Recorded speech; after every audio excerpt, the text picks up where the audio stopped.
dismissed and ridiculed for years. He's perhaps the man most responsible for taking us so close to leaving the EU, and he joins me now. I say you're responsible, partly because I assume that's why David Cameron held the referendum in the first place, to scupper you. It hasn't gone very well, has it? Yeah, to shoot the UKIP fox. That's what it was all about. We were picking up votes. The perception was that it was Tory votes that UKIP were getting. Ironically, in the general election, we probably hurt Labour more. He also feared defections in his own ranks to UKIP, and that's why he promised the referendum. And he went into the election promising it. He got a majority. He then spent much of last year saying Britain could do fine outside the European Union. He then said that he wouldn't rule anything out in terms of which way he'd vote, depending on the renegotiation. And now it's a daily prophet of doom as to what will happen to our pensioners or everybody else. And I wonder, which is the real David Cameron? Well, let's come on to that in a moment. But on Friday, when the markets closed, the FTSE was down 116 points and nearly £40 billion had been wiped off savings and so forth. Well, it's happened. It's a fact. It is a fact. And these are not Europhile, Brussels-funded scaremongers. These are hard-nosed people trying to Andrew, price in the risk of Brexit. I'm sorry. I did work in this for 20 years. I know a little bit more about it than most people. Sterling is up since March. Since Brexit became a possibility, sterling is up, and FTSE is exactly the same level it was in March. And what happened on Friday were very bad economic figures from America, and the fact that our growth forecasts in Britain have been downgraded from 2.5% to 2%, and that our borrowing is still out of control. So, again, these are ludicrous scare stories that are being put out. Even if sterling were to fall a few percentage points after Brexit, so what? The point is we have a floating currency and it will be good for exports. OK, well, I'll tell you so what, in the sense that I was talking in the park yesterday. I bumped into this guy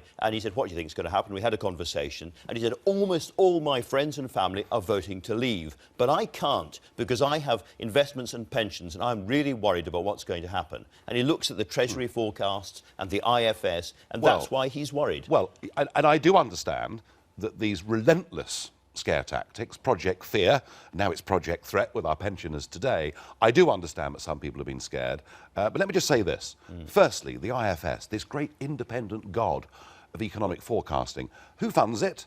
Well, mostly the British government, and over 10% of their income comes from the European Union. You know, think tanks like that. From the EU. You're not saying they're a corrupt organisation. Well, I'm saying over 3/4 of their funding comes from the British government and the European Union. So you're saying we shouldn't trust what they say? Well, I'm saying that if you work, you know, for government and effectively are funded by the EU, and you're asked to produce a report, you tend to do what you're told. You don't bite the hand that feeds you. That is a very serious allegation against people who have been regarded as gold standard, serious economic advisors to be taken seriously. Well, do you know something? At the start of that little introduction, you said that was it in a saloon bar in Kent that I converted to Euroscepticism? Well, actually, it was one in London. Well, I put it in London as well. When all the experts told us that joining the exchange rate mechanism, this is 25 years ago, would be good for Britain, and I thought it wouldn't. I then saw many of the same experts tell us that if we didn't join the euro, there'd be doom for the British economy, investment would dry up, and now we're hearing the same again. But the central point is this. Everything the Prime Minister says, and George Osborne says, is predicated on the idea that we are part of something that is good for the British economy. And the answer is, for tariff-free access to the European market, and tariffs now have come down massively in the last 40 years, we have to pay a net membership fee of £34 million a day. We have to accept regulation on the 88% of our economy that is not exports to European countries. We have to accept unlimited free movement of people. The single market itself has been useful to British exporters. The common market, being able to get into a single market has been very useful. The common market, forget the politics for a minute, the common market economically was good for us. It gave us a bigger market, it brought down tariffs. The single market actually is inhibiting us in a world, we're living in a 21st century global economy, and no one talks about this. We put up trade barriers against countries all over the world as part of the EU. And my answer is this: we are not leaving Europe, we're divorcing ourselves from a failing political union so that we can re-engage with a bigger, broader world. Now, if we do indeed vote to leave, then a lot depends upon the kind of negotiation that follows. And you and many other people say it will be a benign negotiation in which they won't cut off their noses to spite their faces. They will do a good deal with us. But I put it to you that that is unlikely. You want to see the end of the EU. You want this to be the start of a process of dissolution and collapse of the EU structures as they are now. The people that we will be negotiating with believe in all these structures. They will be very, very upset, very angry, and they will not want to negotiate in a very friendly way. And they've already said so. Well, I tell you who's angry. Who's angry are the peoples of Europe, from all the member states who are saying, we never voted for this, we never wanted political union, we finished up in a currency that has beggared the South, we've got a migrant policy that is tearing countries apart politically. So look, there is a tariff-free area that extends from Iceland to Turkey. That exists right now. We are the Eurozone's biggest market in the world. There are elections coming up next year in France and in Germany. But this will take a long time. This will go beyond those elections. Well, all I would say is maybe 3 years of negotiations. The most powerful lobby in the whole of Europe is the German car industry. They need this market very badly. But let me just say this. Even if things did go wrong, let's just assume that things went wrong. Yeah. And that Merkel is happy to see hundreds of thousands of German car workers laid off, guaranteeing she'll lose the election.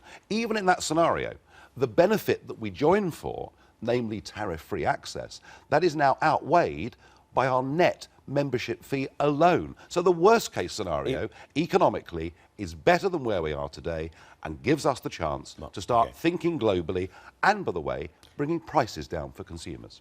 You know, for the last 70 years, we have had peace in Europe.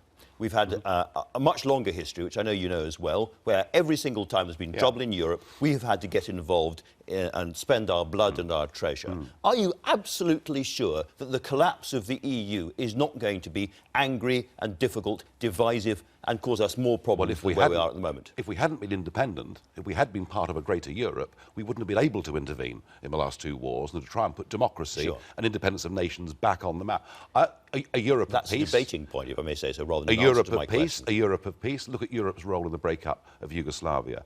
Look at what's happening in Greece. Look at the rise of extreme politics of the neo-Nazi right and the extreme left.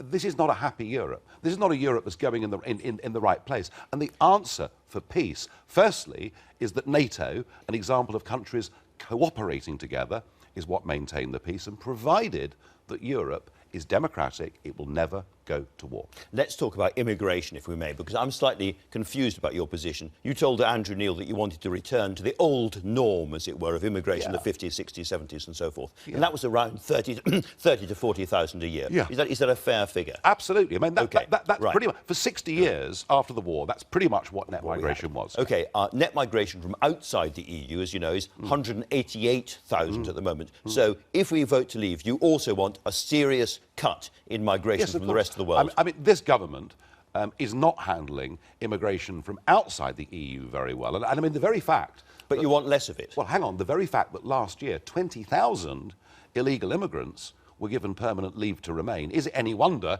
that a boat was found off Hastings this morning with people in it? So I don't think this government's got it right at either end. It's failed on the non-EU stuff, and on the EU stuff, we have absolutely no control at all. And how this Prime Minister, I mean, I'm giving you where I'd like to get to. This Prime Minister promised the British people he'd bring it down to tens of thousands a year, knowing we have an open door to the whole of the EU. All right, now you are not the kind of guy, I think, who wants to stop family reunions and so forth, are you? So that would carry on. Well, provided they're legitimate. Provided they're legitimate. And we return to what was called the primary purpose rule, so we know we're doing it properly. So they were running at 43,000 last year. You want to get immigration down to 40,000. You can't let anybody else in. No Australian doctors, no Indian engineers, nobody. Let's be clear. You know, getting back to a norm that starts to relieve the pressure. I mean, you know, people can't get GP appointments in Britain. People's kids can't get on the housing ladder. You know, we've got these massive problems that are affecting people. Getting back to a reasonable number won't be easy. It needs 2 things. It needs a government, and a government led by people with resolve, and it needs us to stop the open door to over 500 million people from across the European Union. Let's put the EU to one we'll side. Never achieve it. Well, let's put the EU to one side and assume that absolutely nobody comes in here from the EU afterwards, which I think is very unlikely. That's not what we're saying, is it? But just say that for the sake of argument. You've still got 188,000, has to get down to tens of thousands, 43,000 people with family reunion. The numbers simply don't add up unless you have a much tougher immigration. We're going to have a tougher immigration policy, that's true. And I think that everyone knows that when it comes to family reunion, that some of the boundaries have been perhaps stretched. We need to get back to some clearer definitions. OK, you said you wanted quality migrants in the past, and when you were asked what that meant, you said, well, we don't want Albanian murderers and we don't want people with HIV. Is that still your view? Well, look, all I'm saying is I want this country to be a normal country. Yeah, and normal countries all over the world... Yeah, well, normal countries all over the world don't allow criminals to come and settle in their country, don't allow people to come into the country who would be a huge burden on the health service or anything else. So would you also include in that things like tuberculosis and other important and difficult diseases? Let's be clear. If you're coming to live in this country, to work in this country, you have to bring your own health insurance. We have a national health system that is at breaking point. It literally is at breaking point. There are many inside who are happy to tell you that now. Absolutely. Because things are serious. Okay. So it's a national health service. It's not an international health service. So very straightforward question. How do you know that people have got HIV when they come in? Well, if you go to Australia, you have to prove various things, don't you? Look, you're getting into very specific details and looking for a big headline, I know.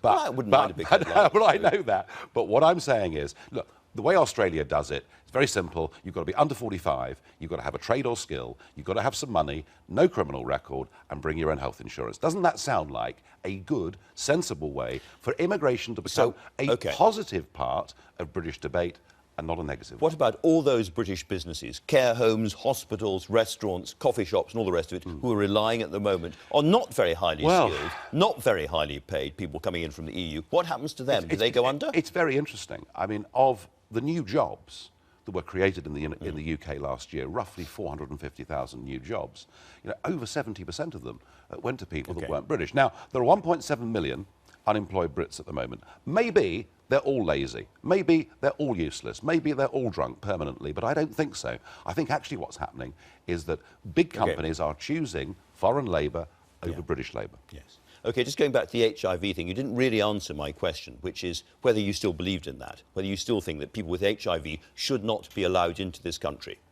A kind of yes or no thing. No. What? To get free health care? We don't know why they're coming in. They're coming in for all sorts of reasons. Do you keep them out? Is my question. I'm sorry. You are trying to get me. Should we? Question. Okay. You raised it, not me. Right. Should we say to people from all over the world, if you've got a very serious disease, we are very happy for the National Health Service to provide whatever healthcare you want, at the same time as it now takes people all over Britain a fortnight to get a GP appointment. It's about priorities, isn't it? Okay. And my priority would be we put our own people first. It's about time we did. Final question. We are very, very close in this referendum. We're very close to the result. We're very close to, and the two camps, according to the polls, seem very close indeed. Many polls put you ahead at the moment. If, in the end, you lose 51 to 49, is it over? Well, let's remember one thing. A vast majority of our political class want to stay part of the European Union. Many regret the Prime Minister's decision to give us a referendum. I think if the Leave side was to narrowly lose, the chances of Parliament giving us another referendum in the short term is probably pretty slim. So I do view this as the one great opportunity. And, there's nothing radical about this. All we want to do is take back control of our lives and put power back in the hands of the British people. All right, but there's an awful lot of people who will be very angry if the Remain campaign win by a sliver and think it's been an unfair campaign. You have said in the past we could see violence. Would you see problems on the streets, do you think, if that happens? I haven't predicted violence, but I mean... You've talked about it. Yes. There may be violence inside the Conservative Party, that's certainly true. A lot of his own MPs think that he's, frankly, used taxpayers' money wrongly and is not running a full, free and fair referendum campaign. I don't expect violence from the people of this country. I would expect profound disappointment. But let me just say this. There's been a shift in the last fortnight. There's been a change in this debate. People have had enough of being threatened by the Prime Minister and the Chancellor, and I think collectively people are beginning to put two fingers up to the political class.